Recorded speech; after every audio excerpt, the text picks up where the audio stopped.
Amigos, consegui resgatar vídeos históricos que vão mostrar o trágico incêndio do edifício Joelma.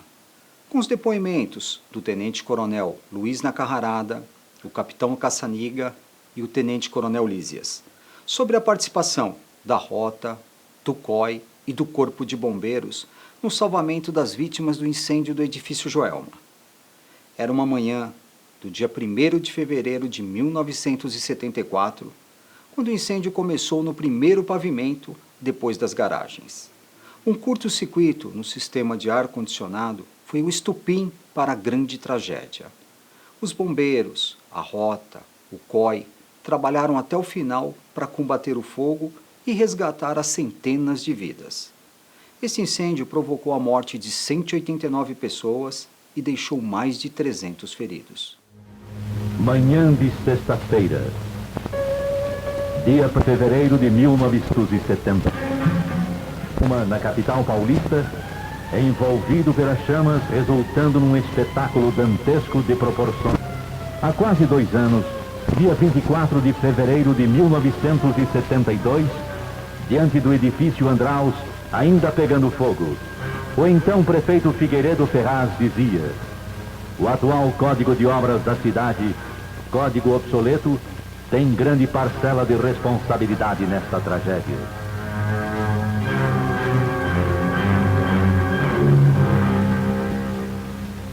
Logo começa a ação dos salvamentos pelos soldados do fogo. Mobilizam-se todos para uma rápida intervenção.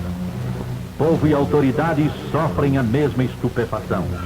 Para mais um capítulo de história heróica, tentando a salvação das criaturas, os bombeiros tentam o possível e o impossível, enquanto o incêndio mantém a capital paulista sob o medo do fogo. Em minutos apenas, as chamas crescem, avultam, assombram. O primeiro helicóptero traz esperanças aos desesperados.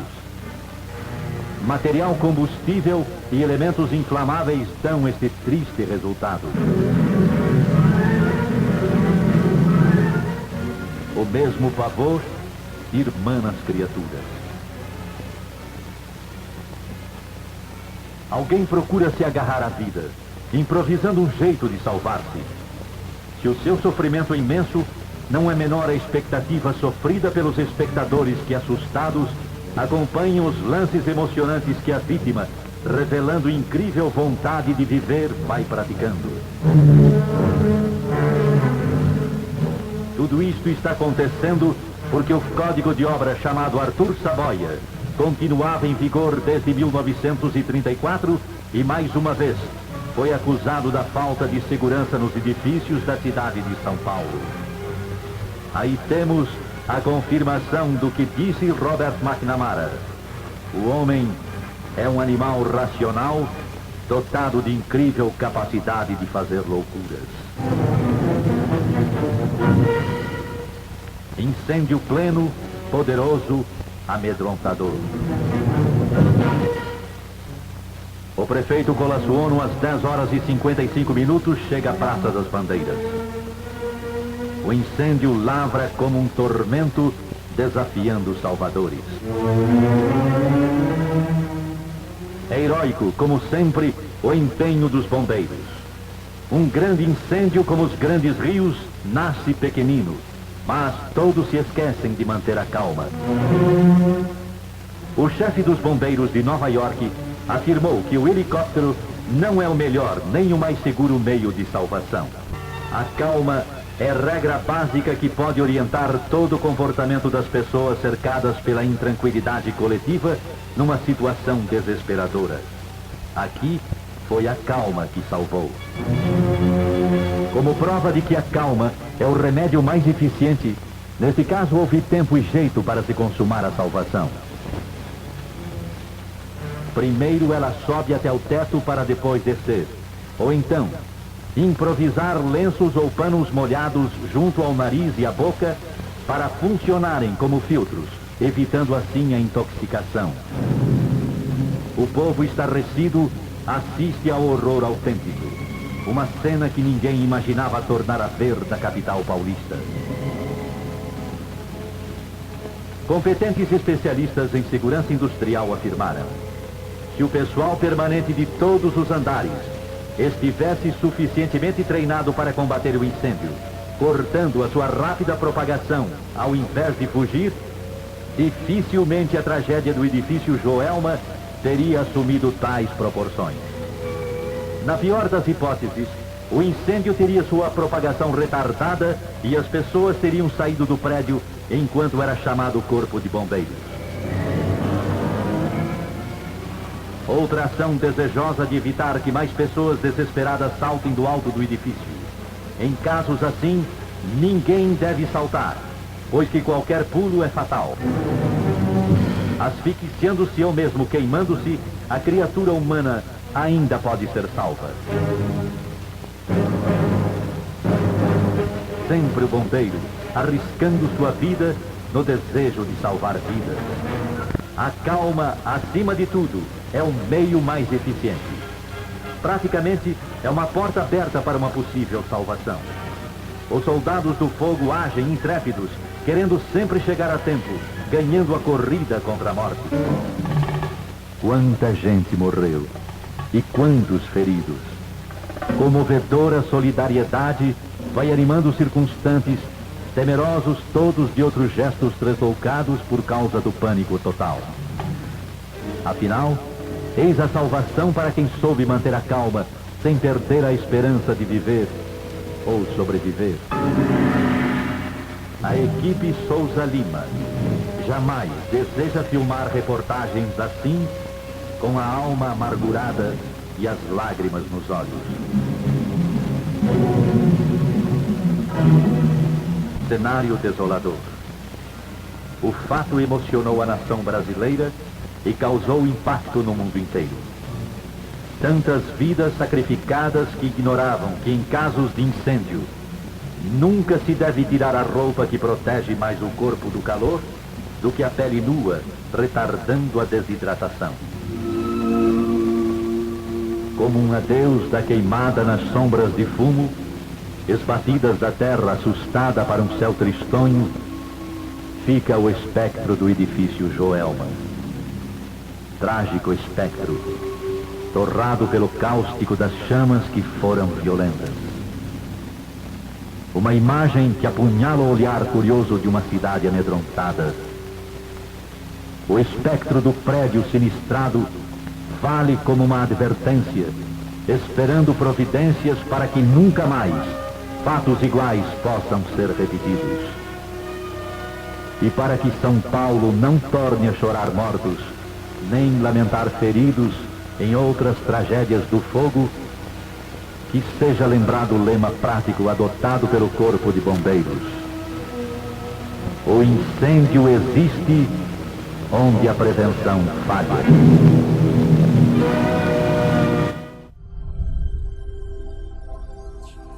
Eu tive a infelicidade de participar também, de ter saltado lá do helicóptero no topo do prédio para tentar fazer salvamento, que nós fizemos. E isso foi triste, porque nós tivemos quase 200 óbitos, quase 200 mortos, mais de 300 feridos. Nós trabalhamos no Joelma, às vezes a gente fala que eu fiz aquilo. Não, nós trabalhamos num grupo. Nós somos uma engrenagem que funciona com todos os seus dentes. Tiraram essas vítimas e levavam no topo do prédio da Câmara Municipal. E da Câmara Municipal eram levados de ambulância e outros helicópteros pequenos para os hospitais. E nós ficamos ali até tirar todos os sobreviventes. Eu fiquei ali sozinho praticamente uns 40 minutos, porque o helicóptero não podia pousar por causa das chamas. Depois brandou as chamas, então o helicóptero maior da Força Aérea ele pairava e nós carregávamos as vítimas. Depois que nós tiramos todos os vivos, quando começamos a tirar os mortos, eu me senti mal e só acordei no hospital. E eu fiquei traumatizado à noite, eu esfregava aquele gesso no lençol, chegando até a rasgar o lençol, porque eu sentia que as pessoas seguravam em mim. Porque quando eu cheguei no telhado, eu ouvia pessoas gritando, gemendo, reclamando, gritavam: por que o helicóptero não joga água em nós? Nós vamos morrer, o prédio vai cair. nós vamos ficar queimados. E eu tentava gritar mais alto que eles, para dizer que não tinha mais perigo, que eu estava lá. Mas da noite eu sentia essas pessoas segurando em mim. Então eu tive que fazer um tratamento psicológico. Os que se distinguiram no terrível combate às chamas e salvamento de pessoas envolvidas nos últimos incêndios, lavrados na capital paulista, são homenageados numa demonstração de consagrado agradecimento através da medalha de altíssimo mérito histórico. Os que morreram corajosamente para que tantos vivessem, o respeito total como penhor de humilde admiração. Bom, no incêndio do Joelma, a primeira viatura que efetivamente detectou incêndio no Joelma foi uma rota. Tenente Bianchini. Ele descia 9 de julho, notou fumaça num dos andares, numa janela, subiu até lá, enquanto o motorista solicitava a presença do bombeiro. Tentou utilizar os equipamentos disponíveis no andar, não conseguiu debelar, e aí chegou o bombeiro. Então a história tem uma relação com o incêndio do Joelma.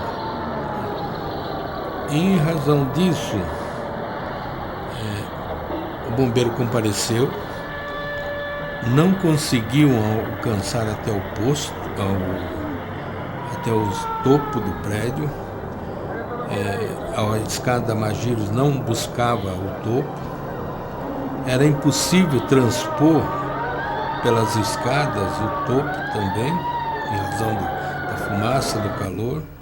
E de repente apareceu um helicóptero de São Vicente, da escola de pilotagem, daqueles helicópteros que atuaram no Vietnã.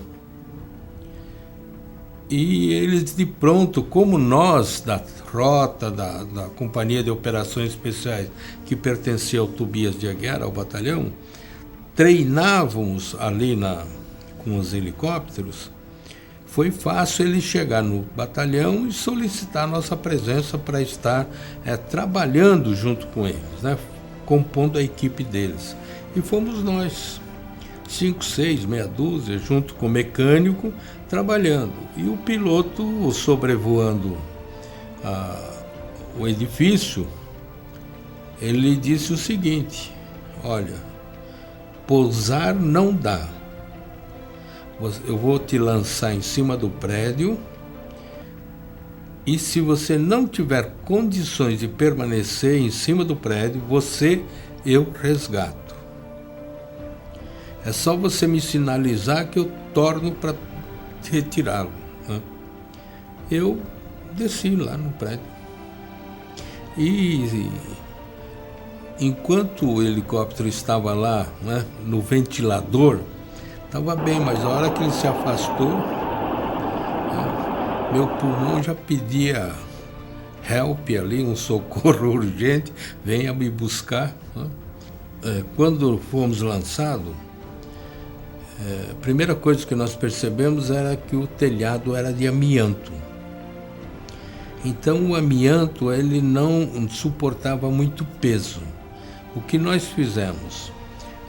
Retiramos telhas de outros lugares e fomos sobrepondo para dar uma firmeza maior. E nessa firmeza nós colocávamos os mais graves, né? Aí alguém subia lá, 2 PM subiam em cima do amianto reforçado, colocava nas costas, o helicóptero aproximava e a gente lançava o ferido dentro do helicóptero, né?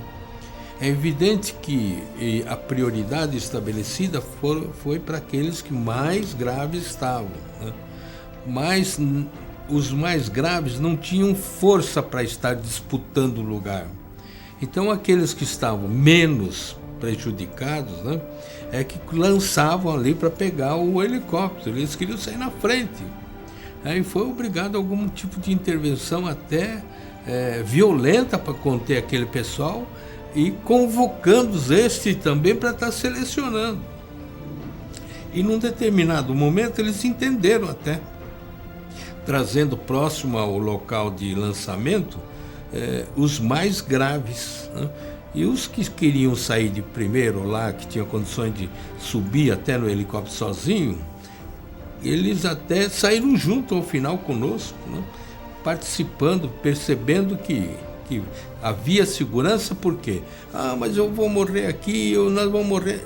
Eu morrerei com vocês. Eu vim de fora, vocês estavam aqui dentro. E como que vocês vão morrer se eu não vou? Calma, vamos lá ajudando. Esta foi a atuação nossa em cima do prédio. Nós trabalhamos em 6 PMs, todos do Tobias de Aguiar, um do bombeiro, Coronel Caldas. Passamos por momentos difíceis lá em cima, né? Quando o helicóptero, num descuido, num vacilo, num vento muito forte, jogou o helicóptero um pouco para a esquerda e bateu uma das pás na caixa d'água do edifício. Isso aconteceu o seguinte: voou caco de tijolo para tudo quanto é lado, o helicóptero momentaneamente teve que ser reparado em cima do viaduto, né, onde ele desembarcava, ou em cima da Câmara Municipal. E ficamos lá atrasando em 30 minutos o socorro às vítimas. Mas foi tudo bem. Pessoal, Elias Júnior, hoje estou aqui no aniversário de 50 anos do COI e, por uma grande surpresa, encontrei o Coronel Lísias. Para quem não sabe, ele foi aquele grande herói da Polícia Militar que atravessou de um prédio para o outro para salvar vidas na ocasião do edifício Joelma. Hoje, ele é coronel da reserva. Ele vai dar uma palavrinha para a gente para falar o que aconteceu naquele dia e a emoção que foi salvar vidas. Bem, Elias, resumir tudo o que aconteceu naquele dia fica humanamente impossível. Foi um marco, um espetáculo dantesco. Tivemos 2 anos antes o Andraus, né? Mas o número de vítimas saltou aos olhos aquele dia, né? E para todo o mundo, né? Foram em torno de 188 vítimas.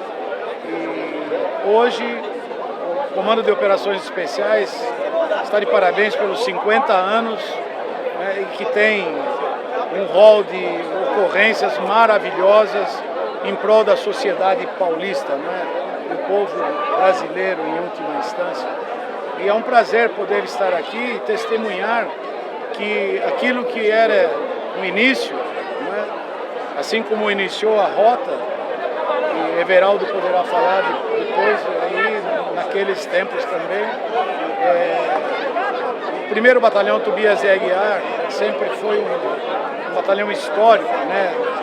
Sem, claro, outros batalhões nós temos no estado todo, mas em especial o dia de hoje, falando do Comando de Operações Especiais, começou pequeno, como normalmente as coisas acontecem, e hoje nós temos aqui a grata satisfação de ver o sucesso que é essa tropa que presta inúmeros serviços com qualidade à nossa sociedade. E eu sinto-me orgulhoso e privilegiado em poder ter participado lá, né, nessas operações. Tivemos muitas outras, mas aquela, pelo número de vítimas, ficou marcada indelevelmente, né? Foi realmente uma desgraça, mas felizmente conseguimos, pelo menos, cumprir aquilo que nós nos propusemos, né? Tirar algumas pessoas de lá, minimizar sofrimento e levar feridos para o tratamento definitivo nos hospitais da área, né? E foi isso que aqueles bravos guerreiros, que hoje alguns não estão entre nós, e rendo homenagem a eles, mas temos hoje aqui presentes muitos dos mais antigos que iniciaram essa especialidade de Comando de Operações Especiais e que sempre trabalharam com muito amor, com muito profissionalismo, com muita garra. E hoje, graças a Deus, muitos daqueles já aqui aposentados, veteranos, não inativos, veteranos, estão aqui podendo comemorar aquilo que eles criaram lá atrás. Então, eu só tenho que dizer que eu me realizei bastante em ter trabalhado no Comando de Operações Especiais.